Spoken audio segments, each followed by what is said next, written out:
Russia is hosting an international security conference outside of Moscow, attended by China's new defense minister.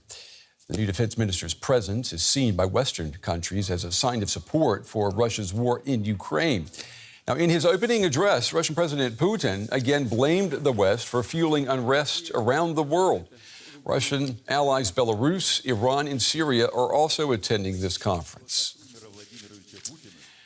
Well, for more, I'm joined now by Alexander Gerlach. He's a senior fellow at the Carnegie Council for Ethics in International Affairs. He joins us tonight from Albania. Alex, it's good to see you. Russian President Putin, he opened this conference by ripping into the West. I'm wondering, is this just business as usual, or should leaders here in Berlin and Brussels and Washington, should they be worried about anything new? Well, it's the same sort of conspiracy theories that he's spreading, and we do not really know if he believes that comes from his isolation during the pandemic. However, I think it's quite clear that who is disturbing the world order, that is people like President Putin, who invaded Ukraine, and you have mentioned already who else is there at this conference. These are not very simpatico countries, so right. That is just speaking for itself. So I feel like, but what is interesting is that like this summit did not get much media attention. I was just checking and browsing through our German media outlets and some English speaking ones. And I feel there is sometimes like the attention missing to just really be part of the conversations that are happening. Yeah, it's interesting that it's not getting a lot of coverage, because we know that Vladimir Putin in the past, he has certainly welcomed media coverage. The star of this conference, it's not really Russia, it's China, for sending its new defense minister there, who says he wants to strengthen military cooperations going from Asia to South Pacific, Latin America, and even here in Europe. Is he sending a message to the United States?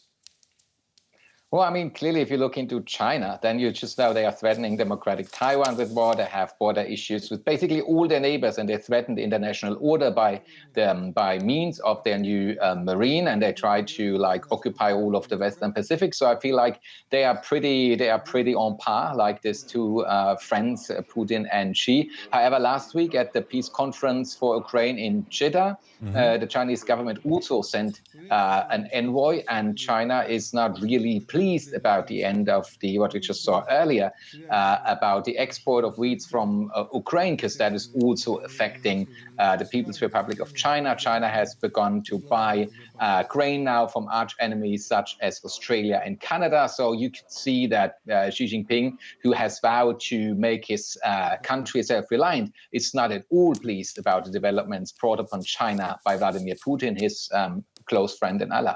And what about India? India is also attending this conference. It certainly has come under fire here in the West for not distancing itself from Russia following the invasion of Ukraine. The fact that India is there, I mean, is it taking a clear stance, or is it once again trying to have its cake and eat it too? Oh, I mean, Narendra Modi is...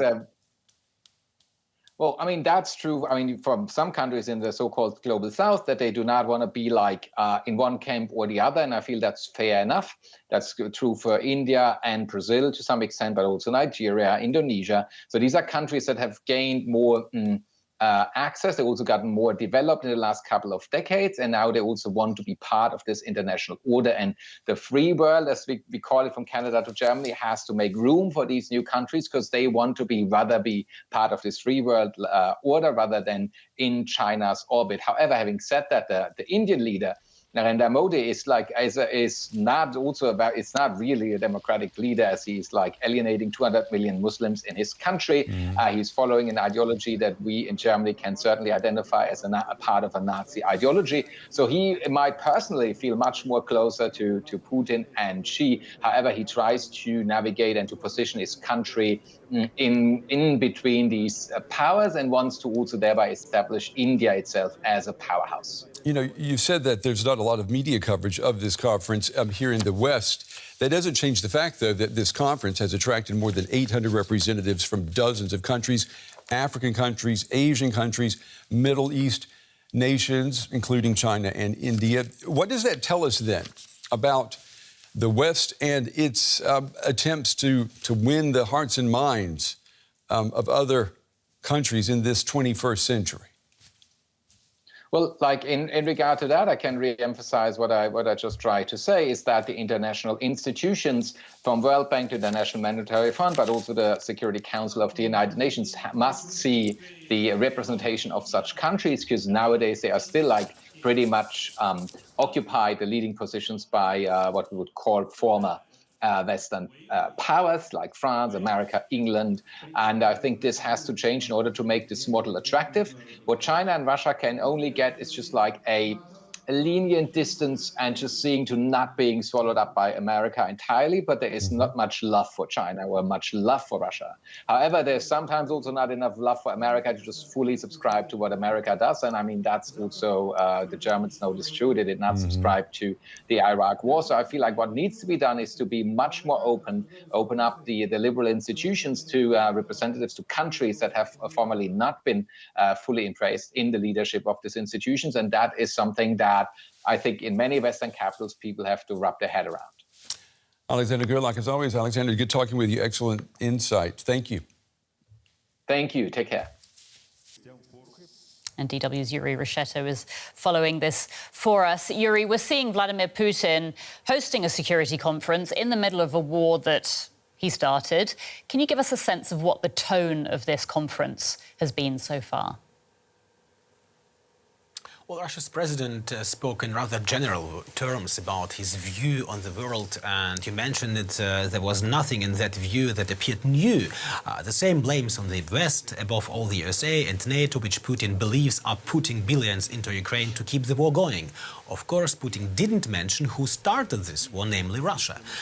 His Secretary of Defense, Minister of Defense, Shoigu, however, was clearly more concrete. He mentioned China, that in his opinion is like Russia, an outspoken enemy of the United States, and that is exactly what brings the two countries together. And also India would be, according to Shoigu, also one of the key states for Russia. Shoigu said because India is an important market for Russian military exports. This message was, of course, timely because next Tuesday the leaders of the so-called BRICS countries will meet, including Russia and India. OK, and so does this mean that India has now picked a side in this conflict? Because it's always been very careful, hasn't it, to not take sides in an obvious way? Well, I wouldn't imply that India doesn't want peace in Ukraine, but it seems that despite the war, Russia continues to be India's largest arms supplier. And buying Russian arms, India indeed supports the Kremlin. The question here would be rather, or whether Russia will have so much capacity to export so much military production in the future, now in the middle of the war, in which it needs a lot of war technology itself. OK. Now, Moscow says that 76 nations are taking part in this conference. We've talked about China. What does it tell us that China is there so prominently? Yeah, I think the Chinese defense minister is the most prominent guest. Li Shangfu said that China would intensify its military cooperation with Russia in the future. Of course, if these aren't just empty words, it doesn't sound well for the war in Ukraine. Even though Li Shangfu has also declared Beijing's intention to stop the war in Ukraine through peace negotiations. China has already submitted a peace plan several months ago, which was rejected, though. By the way, after his visit to Moscow, the Chinese defense minister is traveling to Russia's closest ally, Belarus, where Russia has reportedly deployed some of its nuclear weapons in the wake of the war in Ukraine. And we'll see what he will say there in Belarus. OK, and if you could sum up the message that Moscow wants to send to the world with this conference, what would it be? Well, certainly the strongest signal Moscow wants to send towards the Russian people, first of all, is, look, we are not isolated. And towards the West, the signal is also clear. The war in Ukraine will not end soon. At least Moscow is determined to keep fighting. And of course, the whole thing is a huge PR campaign for the Russian Defense Ministry. The Russian media report very extensively about it. This is also important after the Wagner mercenary boss Prigozhin publicly criticized Defense Minister Shoigu a few months ago. So it is a campaign for the image also for the Russian Defense Minister Shoigu. DW's Yuri Richetto, thank you so much for that, as ever.